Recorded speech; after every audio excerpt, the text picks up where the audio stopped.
So yesterday, someone asked me how many friends I have that I'm really close with. And I actually thought about it and I came up with a list of 7 people. And then I've noticed that actually all of them are significantly fitter than myself. They're in better shape. And I thought to myself, you know what? That's really interesting.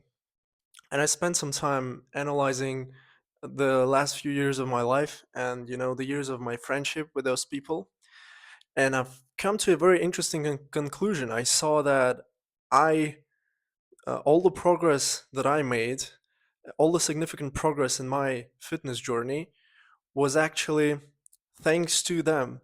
Or not thanks to them, but thanks to me being in their proximity or them being in my friend circle. See, so I have this one friend, his name is Mikhail. He's just insanely big. He's legit has an insane physique. When we go out with him, like people approach him, they say he's on steroids, which I know is not, but it's just he's insane. He has an insane physique, and it's very interesting to observe how people react to him in person. Right, I have this other friend who, even though he's not significantly more fit than myself, but he would also destroy me in boxing. I'm very bad at boxing, and I know I need to fix that sometime. I have that. I have another friend here in my city, Albert, who I'm going to have a gym session with in just 40 minutes. Even though he is a bit on the higher end of the body fat percentage, he's definitely not as lean as me, but he is definitely significantly stronger and significantly more muscular than myself. There is no doubt about that. And similar situations with the other people on that list. And that's my point. That is actually a good thing, and I'm not ashamed to admit that I'm the weakest person in my friend circle because that has helped me a lot. That has helped me a lot in all areas of my life, but especially in fitness because those are the people that I've always compared myself to.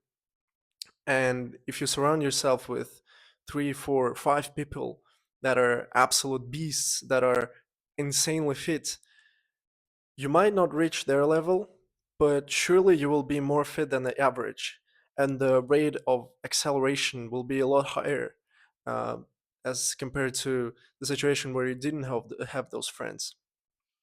So I actually encourage you to analyze your friend group and identify those friends who are significantly more fit and more muscular and in better shape than yourself.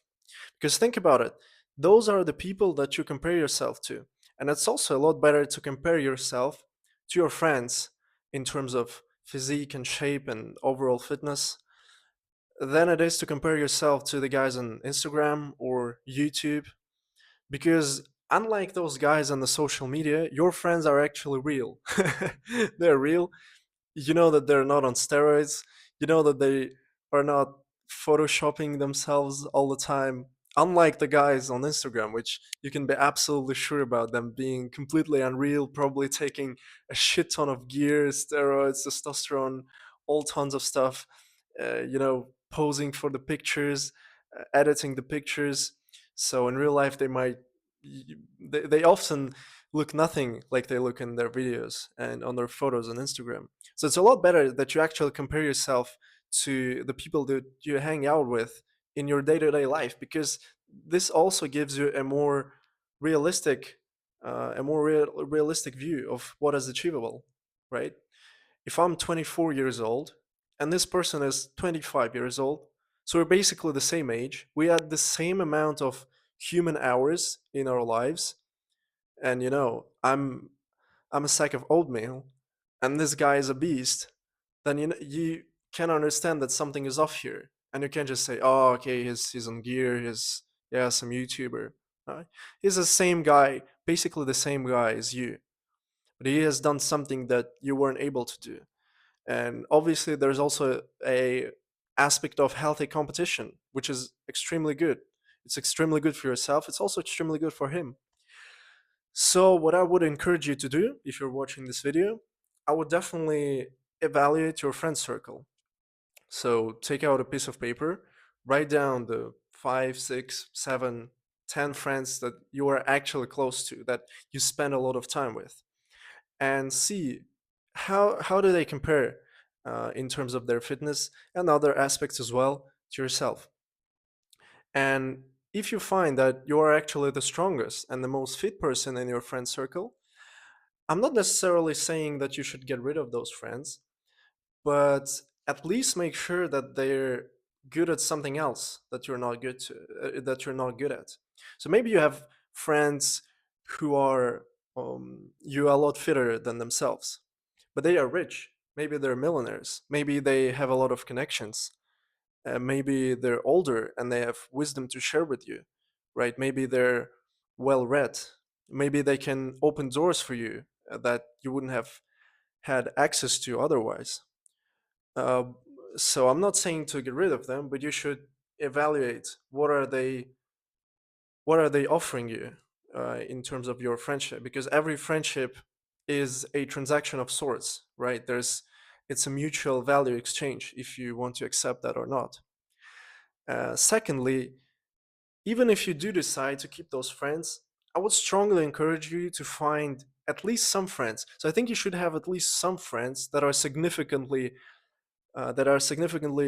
further away from you in terms of your fitness journey, right? That you can orient yourself around. And try and spend more time with those people in the setting of a gym or some kind of training, some kind of martial arts training, right? Try to train with those people. And if you have zero of those people, that's a problem.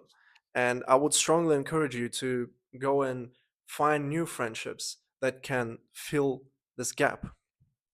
And then, thirdly, if you see that none of your friends are stronger than you, then at least make sure that those friends that you're hanging out with, at least they have the drive, at least they have the hunger to actually achieve those goals similar to the goals that you have. In that case, I think that's actually okay. So they might be below you in some aspects, maybe even in all aspects, but at least they have the hunger and the drive, and maybe they would like you to actually help them with something that you're better at. I think those types of people are actually also very good to hang out around. The only type of people that you don't want around you is the ones that are worse than you at every single aspect, right? So they're not better than yourself at anything, and the people who also don't want to learn from you, and the fact that you're better than them at so many things just doesn't cross their mind, and they're completely okay with that. So me personally, I definitely wouldn't hang around those types of people. So if your friend circle consists of guys like this and you just realize that right now, I would definitely reassess those friendships and potentially reconstruct the friend group. Because I think everyone knows that you're the average, of the five people that you hang around. So, why have those people? I think you should definitely have every person in your friends group should be better than yourself, or at least at a comparable level, at least in some aspect of life, right? And specifically training, right? If we're talking about fitness and sports. And I think there's a lot of potential for improving your life by strategically and specifically curating the circle of people that you spend time around.